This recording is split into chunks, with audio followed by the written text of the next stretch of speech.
क्या आप जानते हैं कि महाभारत युद्ध से पहले एक ऐसा वीर योद्धा था जो अकेले ही पूरे युद्ध का परिणाम बदल सकता था? एक ऐसा शक्तिशाली योद्धा जिसे खुद श्री कृष्ण ने युद्ध भूमि पर आने से पहले ही मार दिया था। क्यों? ऐसा क्या कारण था? आखिर क्यों श्री कृष्ण, जिन्हें सबके रक्षक माना जाता है, उन्हें एक सच्चे भक्त और वीर को मारना पड़ा? इस रहस्य से पर्दा उठाते हैं इस अद्भुत कथा में, बाबरिक और श्री कृष्ण की कहानी। वीडियो को अंत तक जरूर देखें, और अगर आप सनातन धर्म के सच्चे प्रेमी हैं तो इस चैनल को सब्सक्राइब, वीडियो को लाइक और कमेंट जरूर करें, जय श्री कृष्ण लिखकर। बाबरिक का जन्म और पराक्रम बहुत समय पहले की बात है। जब महाभारत युद्ध की तैयारियां चल रही थी, तभी एक ऐसा योद्धा धरती पर जन्म ले चुका था जो इस युद्ध की दिशा और दशा दोनों बदल सकता था। उस वीर का नाम था बाबरिक। बाबरिक कोई साधारण योद्धा नहीं था। वह था भीम के पोते और घटोत्कच के पुत्र, यानी वह पांडवों के ही वंशज थे। बचपन से ही बाबरिक अत्यंत बुद्धिमान, शक्तिशाली और धर्म के मार्ग पर चलने वाला था, लेकिन उसे युद्ध और शस्त्रों का भी बड़ा शौक। तीनों बाणों का वरदान। बाबरिक ने भगवान शिव की कठोर तपस्या की और उनकी कृपा से उसे 3 अमोघ बाण प्राप्त हुए। ये बाण कोई साधारण अस्त्र नहीं थे, ये थे त्रिबाण। पहला बाण, जिसे भी लक्ष्य करो उसे चिह्नित कर देता था। दूसरा बाण, जिससे आप जितने भी लक्ष्य चिह्नित करें सबको नष्ट कर देता था। तीसरा बाण सब कुछ फिर से वैसा ही कर देता था जैसे पहले था। इसके अलावा उसे एक विशेष धनुष भी मिला था, जिससे ये 3 बाण चलाए जा सकते थे। बाबरिक ने प्रण लिया था, मैं सदा उसी पक्ष का साथ दूंगा जो कमजोर होगा। मैं धर्म के पक्ष में रहूंगा, परंतु जहां अन्याय होगा वहां उसका नाश करूंगा। अब जरा सोचिए, अगर ऐसा योद्धा महाभारत युद्ध में उतर जाए तो क्या होगा? श्री कृष्ण का आगमन। जब श्री कृष्ण को यह ज्ञात हुआ कि बाबरिक 3 बाणों के साथ युद्ध भूमि की ओर जा रहा है, तो वे एक साधु का वेश धारण करके उसके पास पहुंचे। बाबरिक ने विनम्रता से उस साधु को प्रणाम किया। श्री कृष्ण, जो साधु वेश में थे, ने पूछा, हे वीर, कहो कहां जा रहे हो और क्या उद्देश्य है तुम्हारा?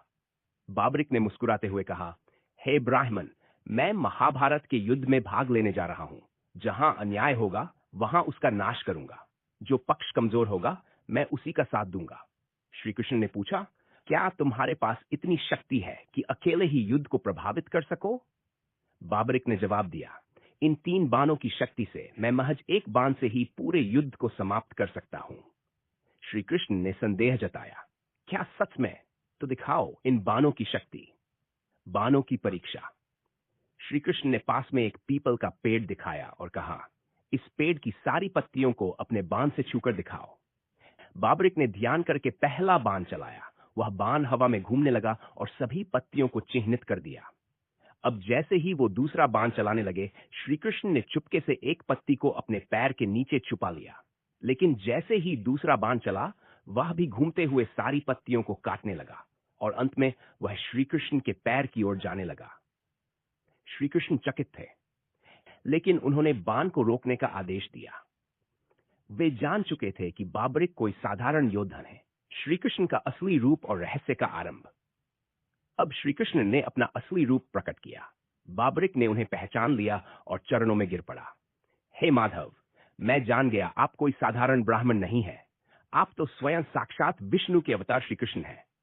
श्री कृष्ण बोले, हे बाबरिक, तुम्हारा बल, तुम्हारा उद्देश्य और तुम्हारा व्रत, ये सभी महान है, परंतु तुम ये नहीं जानते कि तुम्हारे निर्णय से क्या परिणाम हो सकता है।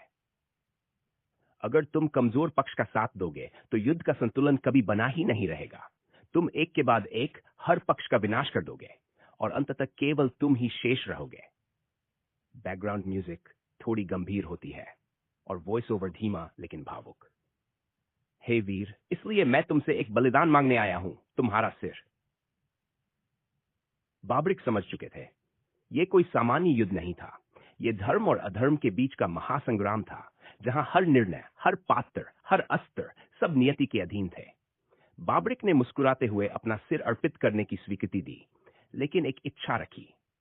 हे प्रभु, मेरी इच्छा है कि मैं इस महायुद्ध को देख सकूं। बहुत बढ़िया। अगर हमारी इस वीडियो आपको अच्छी लगी हो तो चैनल को लाइक और सब्सक्राइब करें और कमेंट बॉक्स में जय श्री राम